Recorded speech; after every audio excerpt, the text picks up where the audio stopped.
So pull up a chair, get your favorite beverage, and let's have a chat. Plus, I've got a bonus for you. Hi, sweet friends. If we're meeting for the first time, I'm Mary from marysnest.com and author of the Modern Pioneer Cookbook and the Modern Pioneer Pantry, and I'd like to welcome you to my kitchen. Well, if you saw the special video that I released on Monday, you already know I have a new cookbook, the Modern Pioneer Pantry. This was truly a labor of love, and it kept me extremely busy last year. So thank you so much for your patience if I missed the occasional Saturday putting out a new video. But as we go into 2025, I'm very excited to be sharing recipes with you from this cookbook. Well, it's an exceptionally chilly February day here. We have had weather all over the place. We hit almost 90 one day, sunny, blue sky, it was crazy. Then we woke up to below freezing temperatures, and today we woke up to it in the 30s, and it's been very gray and chilly. So I thought I'd make some Earl Grey tea, light a fire, and chat with you. Now, I definitely want to share with you in detail all about this book, The Modern Pioneer Pantry, and also about the journey of writing this book. I think you might find it very interesting.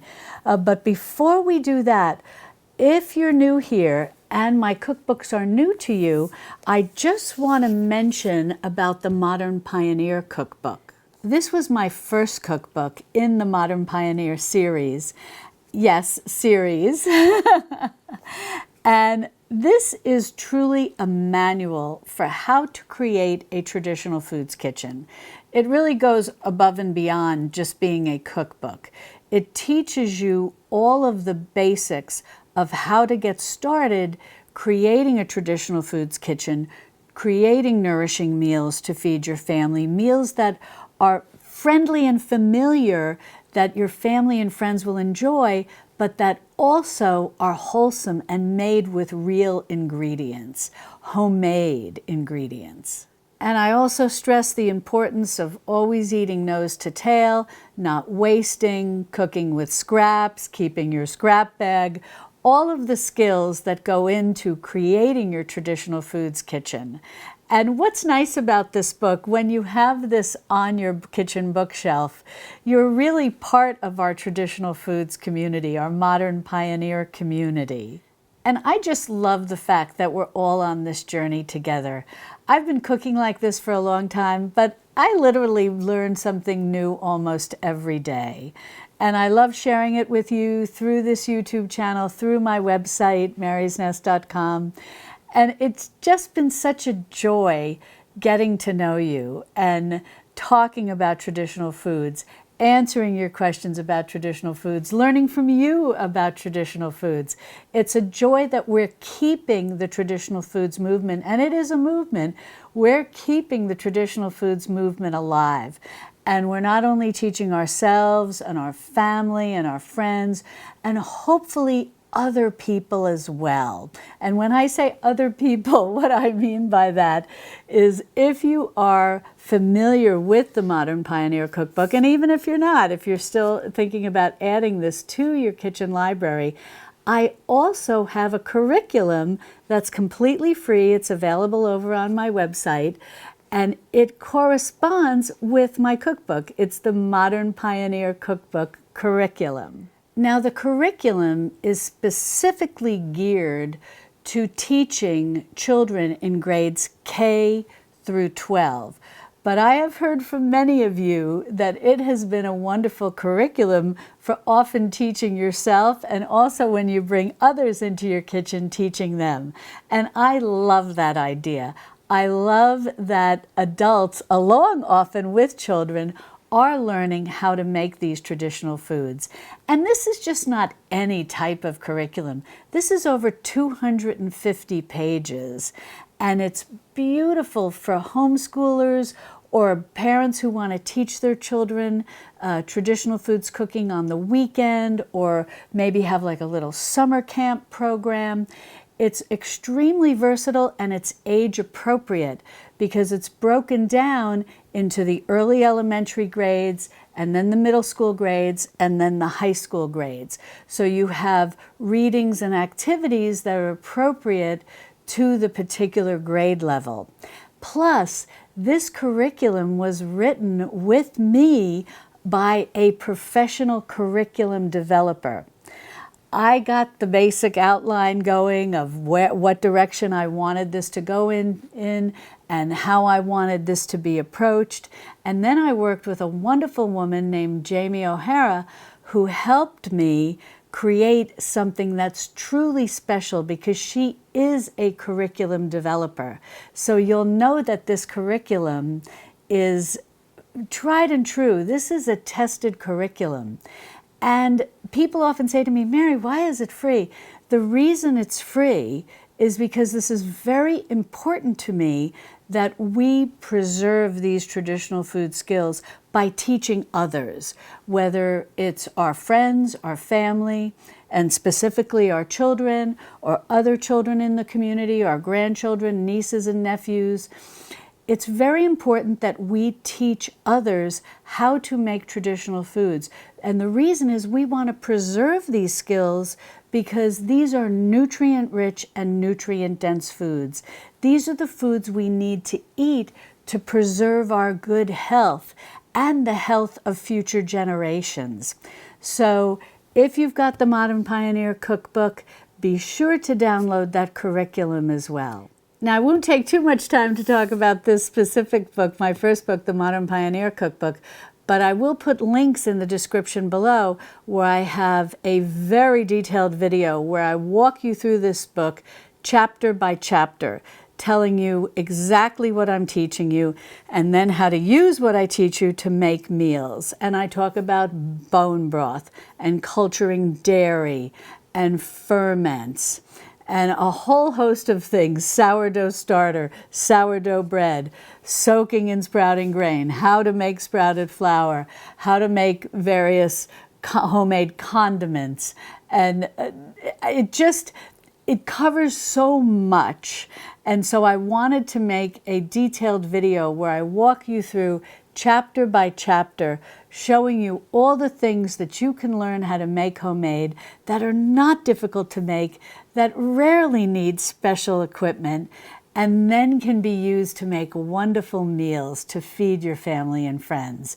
And I share lots of tips and tricks, especially in the chapters on fermentation and sourdough, two subjects that I often get a lot of questions about. And I've got a lot of tips and tricks to make your life easy and to make this journey easy and to make the preparation of these foods easy. So be sure to check out that video. I'll put a link to it in the description below. And if you've already got my book and you haven't downloaded that curriculum, be sure you do that. It's over on my website. Again, I'll put a link in the description below. And if you're thinking about getting this cookbook and then hopefully my new one as well, definitely make sure that you download that free curriculum. And I just want to mention, it's very easy to download that curriculum. There is no email required, nothing. You basically just click on the link and you're good to go. You can download it to your computer, to your phone. You can print it out. You can do whatever you want. As I said, I'm very passionate about this subject, and I want especially young people to learn how to make traditional foods and to preserve this for future generations. I love Earl Grey tea. You have to tell me in the comments what are some of your favorite warm beverages for cold days. I love a good Earl Grey tea. And speaking of Earl Grey tea, in my new book, The Modern Pioneer Pantry, I have a recipe for how to make Earl Grey jelly.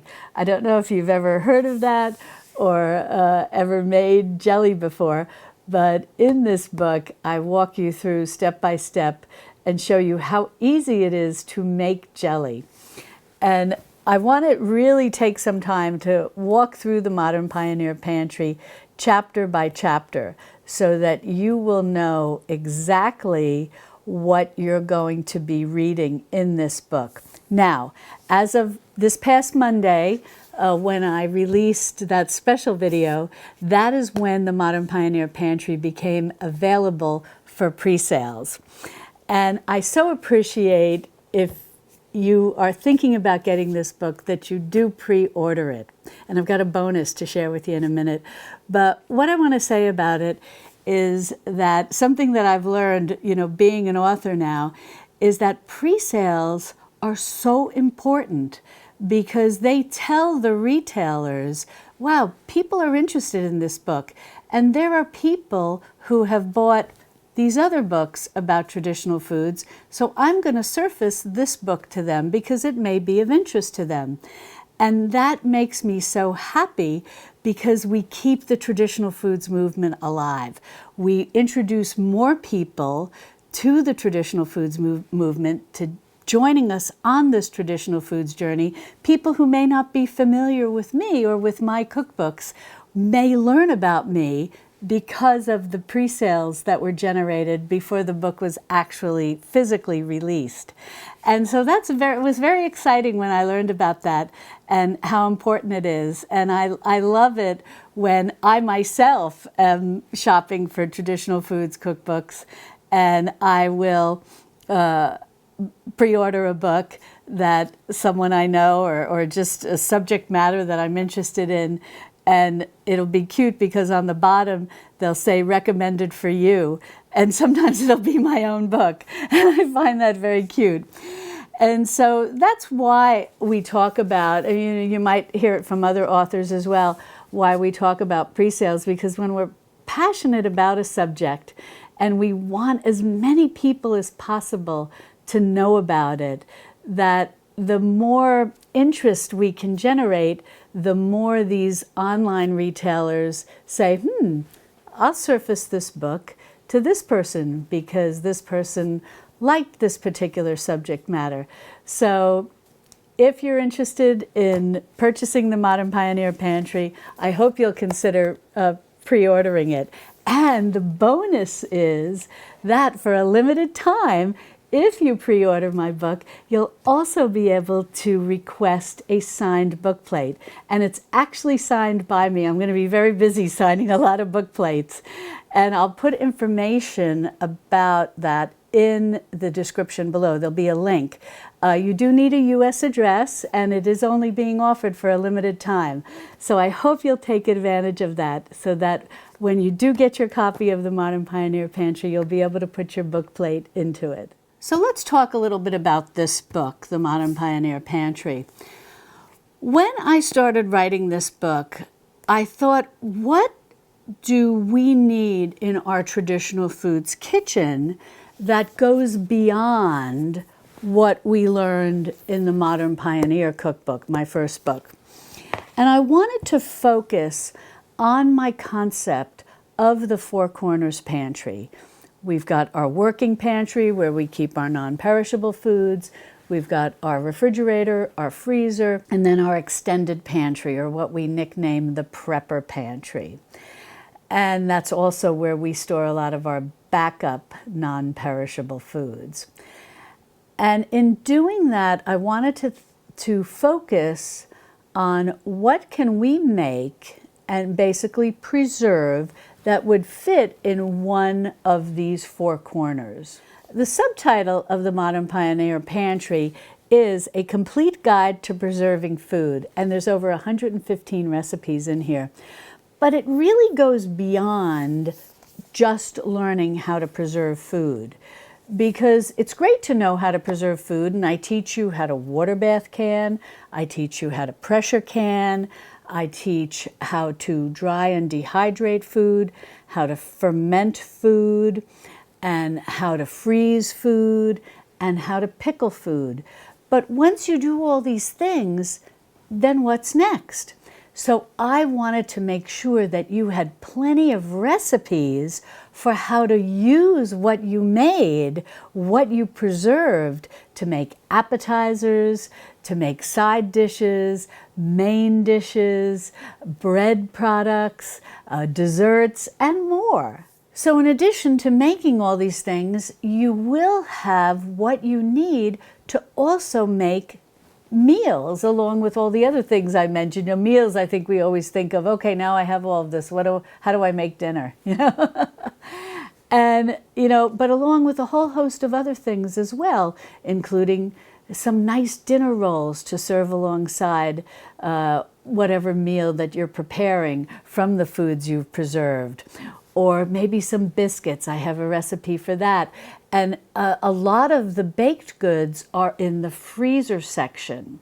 And the reason is I show you how to make things like pie crust, like dinner rolls, biscuits, and so on and so forth, that freeze very well. These are tried and true recipes. They've been tested by both a home cook and a chef. So they're foolproof. And every single recipe in the book has been tested. And so these freezer recipes are wonderful because you have all the makings of a meal. But I take it even one step further. I show you how to take your freezer pie crust and how to use it to make a chicken pot pie, but that you can also freeze, and that whole meal in itself defrosts beautifully and can be heated beautifully. So it's all things like that that I share with you.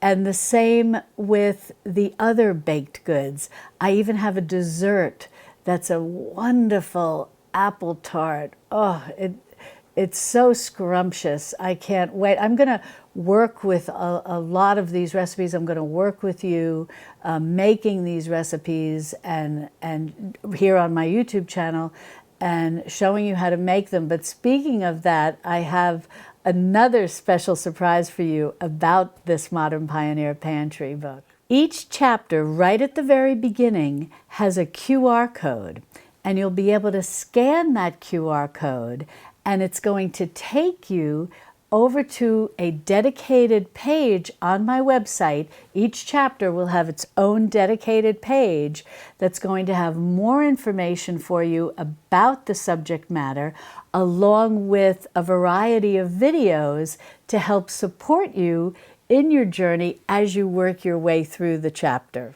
So in Chapter 1 of the Modern Pioneer Pantry, I focus specifically on what exactly I mean by the Four Corners Pantry and how to get prepared for stocking your Four Corners Pantry. Then in Chapter 2, I move on to talking about home canning. And that's a general chapter where I give you an introduction to home canning and what you generally need in terms of the supplies for home canning. And the reason why I have that as a separate chapter is because both water bath canning and pressure canning do have some things in common in terms of equipment. Now, yes, the canners are different, but a lot of the equipment is the same. So in Chapter 2, I focus on the different things that you need to can in general, to home can in general. Then in Chapter 3, I walk you through the specifics of water bath canning with lots of wonderful recipes, and I think that you're going to really like the recipes that I share with you. I show you how to make a whole host of foods that can be water bath canned, and I think you're going to find some of the recipes are very unique. Like we talked about the Earl Grey jelly. I also have a recipe for a cherry chipotle preserves. My gosh, it's so good. And how to make a cranberry confiture, which is a nice change of pace from cranberry sauce at Thanksgiving time. And so I think that I share with you some of the basics. I start you off very easy and with some truly easy recipes that you will have success at water bath canning that'll help build your confidence level. And then I show you how to make a whole host of different things. You're going to be amazed at how many things you can actually safely water bath can and get onto your working pantry and extended pantry shelves. Then I move into pressure canning in Chapter 4. And I hope that I allay a lot of your fears about pressure canning if you're new to pressure canning. It's very safe today. Pressure canners are very safe. And I start you out again, just like I did, again, very similar if you have the Modern Pioneer Cookbook. It's a journey. Each chapter is a journey. I start you out very easy in the beginning of the pressure canning chapter with very simple recipes that I know you will have success at. And not that the other recipes are more difficult, it's just that as you build your skills, you can become a little more creative.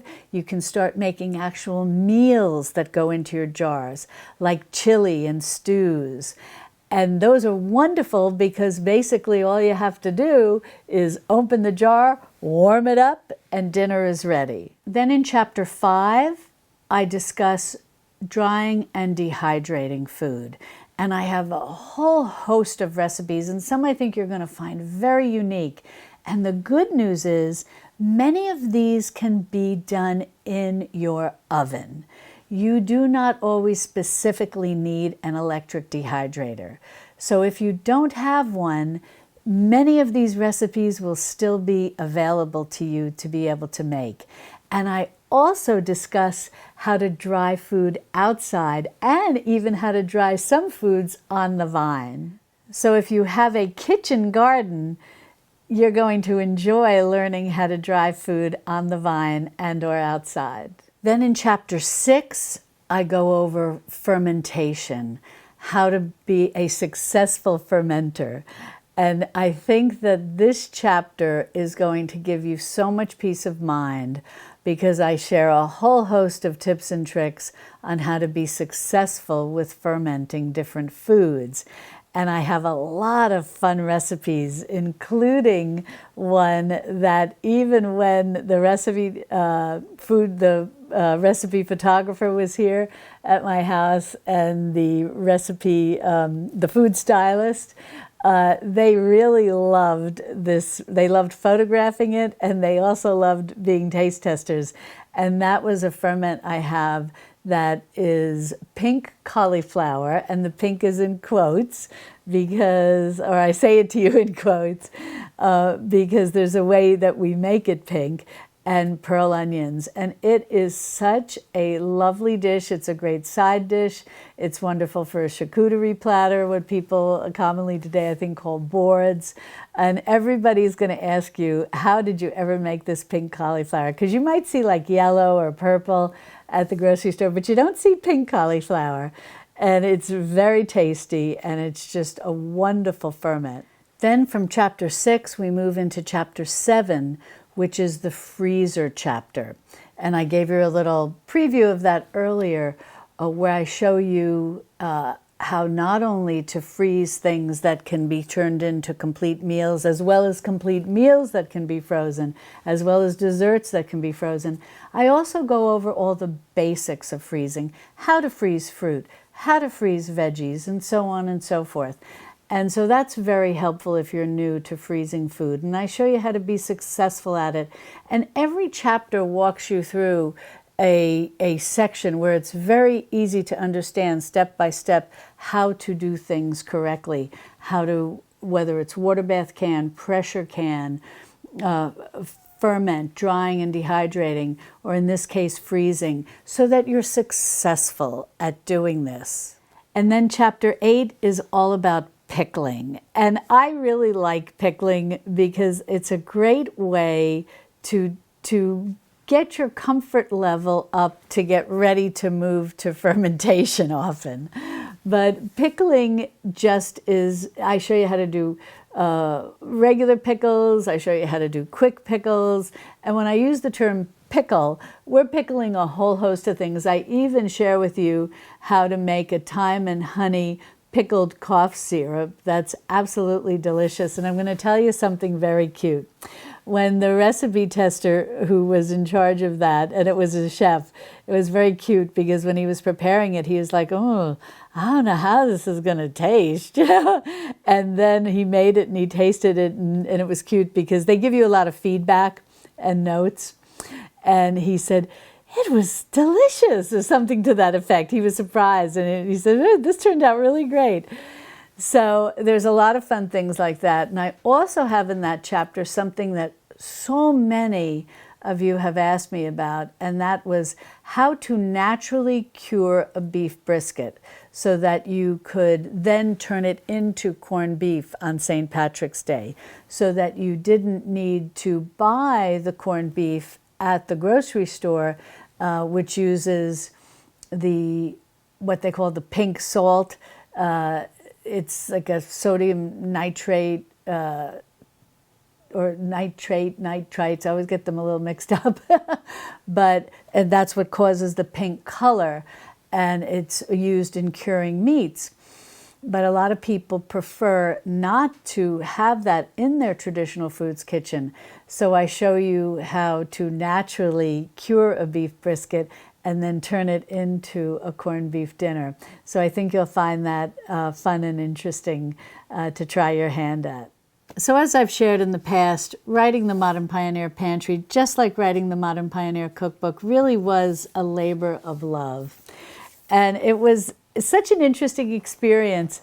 I had a little more experience this time around. The Modern Pioneer Cookbook was my first cookbook that I've written, and it was very exciting, getting all the chapters together, getting the recipes together, and then having the crew come to my house. And what was so delightful was that the second time around for the Modern Pioneer Pantry, I had the same crew. I had the same editor, who is just a wonderful man, the same photographer, lovely lady, same food stylist, which I just am amazed at how skilled she is. You're going to love the photographs in this book. She does such a nice job laying everything out and making it look just beautiful. The picture and the photographer is wonderful too. Just looking at everything. And for the second book, I was very blessed to also have the layout person, the person who actually lays out the book, a wonderful woman. And what I think is so cute, because it was the same person, she designed each book to look similar, because these are in a series. They're in my Modern Pioneer series. And so we've got the Modern Pioneer Cookbook, and then we have the Modern Pioneer Pantry. And I think they're just going to look wonderful on my kitchen bookshelf together. But what I thought was very cute, she said, she likes to make them, because they have a theme, because they're in a series of cookbooks, that they look similar but not the same. And I thought that the expression she used was so adorable. She said, they're not twins, but they're sisters. And I really liked that. And I feel that that's exactly, she just did such a nice job. And I have to tell you that you don't always know exactly how the person who lays out your cookbook, you don't know exactly how it's going to look. And then when they lay it out, they send you something, like in an email, with a mock-up of what they anticipate it's going to look like. And what I thought was so cute, we don't necessarily know the color of the spine and things like that. And what was so cute, that they took this in my kitchen, and all the pictures are taken in my kitchen. The photographer has a lot of different backgrounds. It's done right here at my kitchen table, and she puts the different backgrounds down. So if you see different backgrounds, it's actually right on my kitchen table, but they use different backgrounds to provide variety for you, so you have different things to look at. But what I thought was very cute when we saw the mock-up is, this is my husband's favorite color. And I love this color because it kind of picks up the apple pie filling, and these are the dinner rolls. We have some sliced oranges here because I have a recipe. Oh my gosh, these are so good. And it's really cute because I'm making a lot of these foods while they're here. They were here for 2 weeks, and I'm making them, and then they're photographing them. And we had the sliced oranges because I have the most delicious recipe for honey, for oranges and honey with different flavorings. And it's cute because we're making these things, and then we're also eating them. And so you'll notice, I think this is just adorable, the apple pie that's down on the bottom here. We had to slice it because the picture in the cookbook is a slice of the apple pie, and we were also eating it. So hopefully it's a testament to the fact that all the recipes were very tasty. But yeah, we just really enjoyed the apples. And then these are fermented cherry tomatoes with basil. And I show you how to dehydrate fresh ginger. oh, these are canned peaches that are you kind of just popping in here. But what's so neat is how all of these colors really tie in beautiful with the spine. I think she just did such a beautiful job on the layout. So hopefully you'll have both of these on your kitchen bookshelf as well. Hopefully you'll feel they look lovely and are very useful, because just like the Modern Pioneer Cookbook, this is a manual. This is how I like to write a cookbook. I don't want to just give you recipes and kind of leave you high and dry. I like to give a lot of instruction. I really wrote a lot and shared a lot of information with you so that you have a manual on preserving food, on stocking your Four Corners pantry, as well as how to use everything you stock. That is something that I found so important, especially when we went through everything in 2020 and people were stocking up on food. But then I was being inundated with emails and text messages and comments. Oh my gosh, I have this, now what do I do? I have these foods, what do I do? And so I always like to provide information on what to do with what you stock, because we don't want to waste. We want no waste or low waste kitchens. And we want to use everything that we stock, especially when we make it homemade. That's the last thing we want to waste. So I hope that you're going to find this is your manual. In addition to the Modern Pioneer Cookbook, this is your manual that gives you all the specifics that you need for stocking your Four Corners pantry. And I hope you find that if you do have my first cookbook, and I hope you'll find the same to be true with this second cookbook, that I write to you, you're my sweet friend, and we're on this traditional foods journey together. And I made all the foods that are in this cookbook. And the pictures were taken right here in my kitchen. I'm just a simple home cook, and I'm as much on this journey as you are. And I hope that I've always been able to be here for you and help you on this journey as we create our traditional foods kitchens. I learn something new almost every day about traditional foods. And I love the fact that I think we're really seeing it's a resurgence. People want to learn how to make things homemade. They want to know how to stock their pantries with homemade foods, and they want to know how to use those foods to make nutrient-rich and nutrient-dense meals. So many people want to get off of eating processed foods. So many people want to get off the processed foods bandwagon, so to speak. But they can often feel, and you probably feel this way, and I know I've felt this way at times, it can sometimes be a little overwhelming. And that's why I started teaching, 20 years ago or more now, teaching people right here in my kitchen just for free, and teaching them how to make bone broth, how to culture dairy, how to make ferments, how to get a sourdough starter going, how to make sourdough bread, even just how to bake bread. For many people, they had never, who were in my social circle, they had never made bread before. So we just started with some flour from the grocery store and packaged yeast, and that's okay, because it is a journey. And you never need to worry about being perfect at this. And you pick and choose. What are the things that you want to start with? What are the things that you slowly want to start transitioning your kitchen over to? What do you want to start eliminating? What do you want to start making homemade? And it's a journey. And I always tell people, don't rush. Don't overwhelm yourself. Take your time. You've heard, if you've been with me a while, I always say just start with a roast chicken. I always feel if you can just roast a whole chicken, throw in some onions, throw in some carrots, throw in some potatoes, whatever the case may be, inexpensive vegetables, you're way ahead of the game.